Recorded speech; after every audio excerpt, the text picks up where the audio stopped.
하지만 배당 인상을 할 경우 화끈하게 10에서 20%를 한 번에 인상하고. 안녕하세요. 배당의 민족 아이잭입니다. 친목 모임, 치맥, 피맥과 같이 그 어디에도 빠지지 않는 술, 그리고 최근 골드만삭스가 금리 오를 때 살 주식으로 추천한 주식.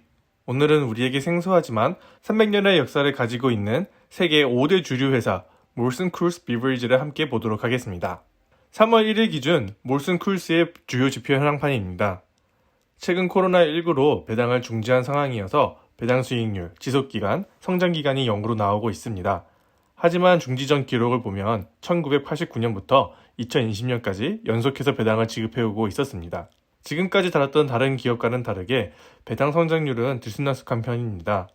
하지만 배당 인상을 할 경우 화끈하게 10에서 20%를 한 번에 인상하고 한동안 유지하는 방법을 사용 중에 있습니다. 5년 매출 성장률이 굉장히 높은데요.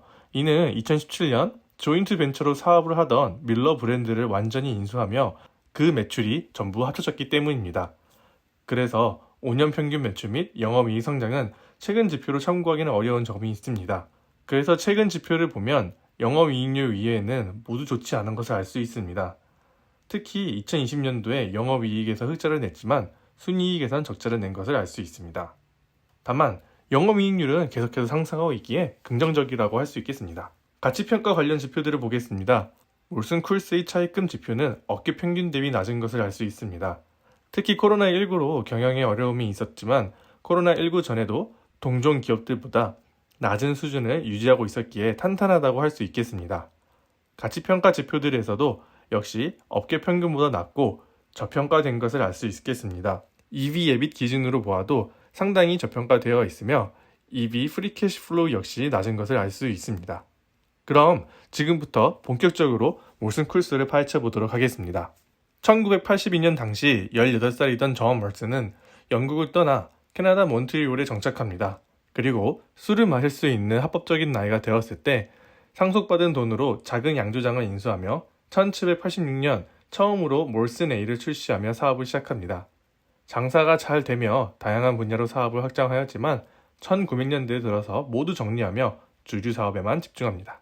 마찬가지로 유럽에서 북미로 온 독일 이주자 아도프 쿨스는 1873년 당시 필스너 스타일의 제조법을 체코 출신의 윌리엄 시한으로부터 사들이며 사업 파트너 제이컵 슐러와 함께 미국 사업을 시작합니다. 초기 투자금은 쿨스가 2,000불, 슐러가 18,000불이었지만 사업 시작 7년 뒤인 1880년 쿨스가 파트너 지분을 모두 매수하며 단독으로 사업을 하기 시작합니다.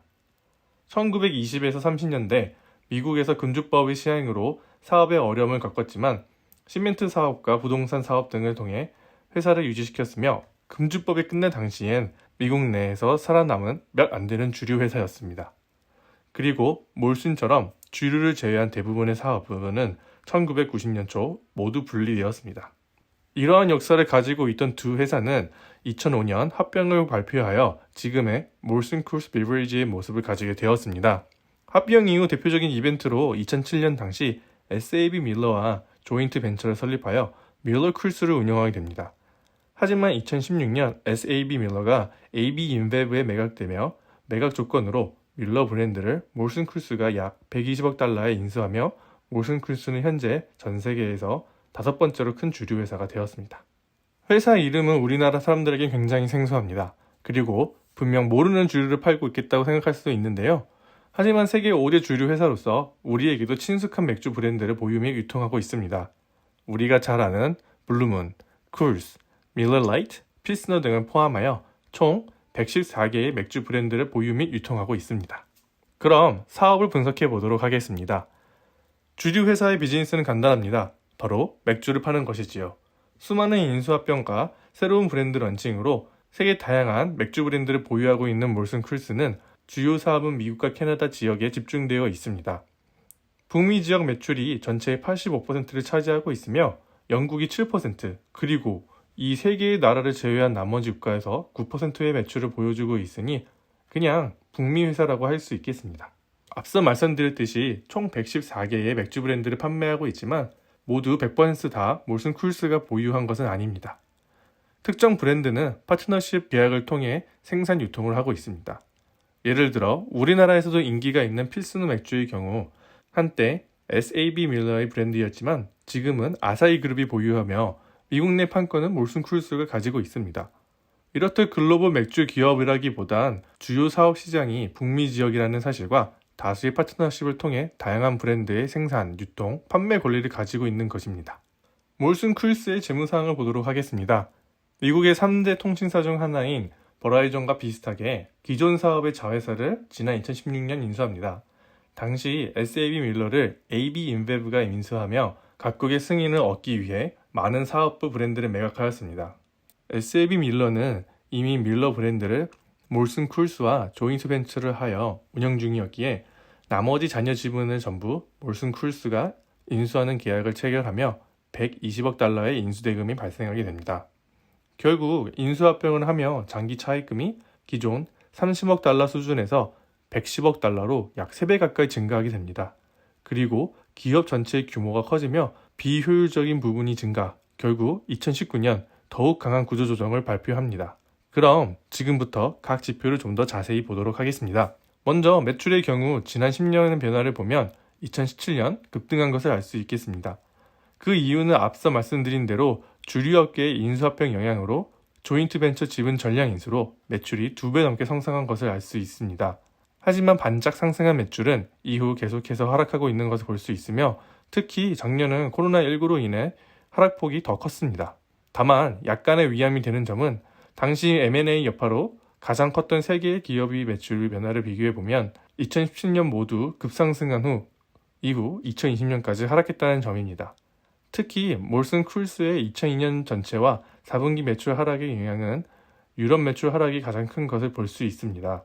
몰슨 쿨스의 IR 자료를 보면 4분기 매출 하락의 주요 원인은 유럽 매출 영향이 92%였으며 에비타의 하락분의 56%는 유럽 부분의 영향임을 알 수 있습니다.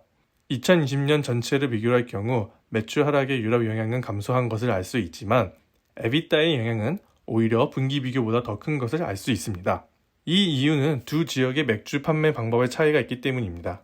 2019년 북미 지역에서의 매출을 분석해보면 매출의 17%가 음식점 및 술집에서 나오고 있으며 나머지 80%는 모두 캔, 병맥주 판매로 음식점이 아닌 곳에서 이루어집니다.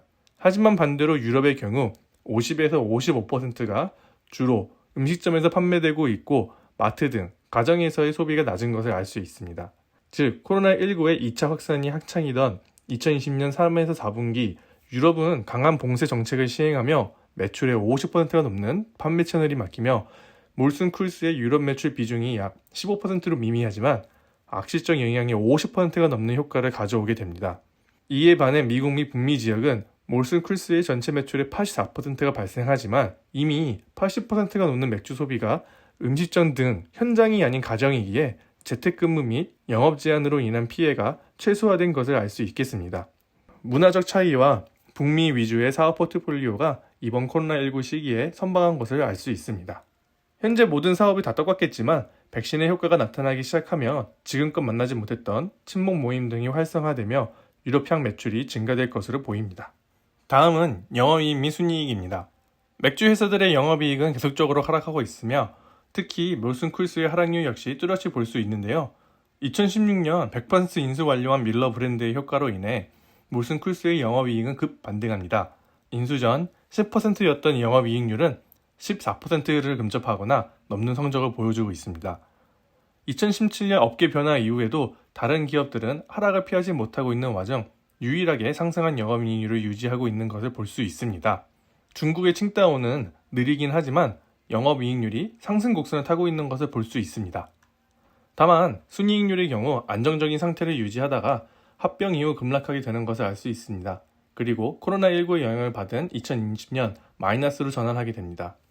2020년은 코로나19로 어쩔 수 없다고 할 수 있겠지만 2017년에서 19년의 유일한 하락은 집중적으로 봐야 할 부분이며 아시아 지역 맥주 회사들과 달리 모두 마이너스로 전환된 점을 더 살펴볼 필요가 있다고 생각합니다.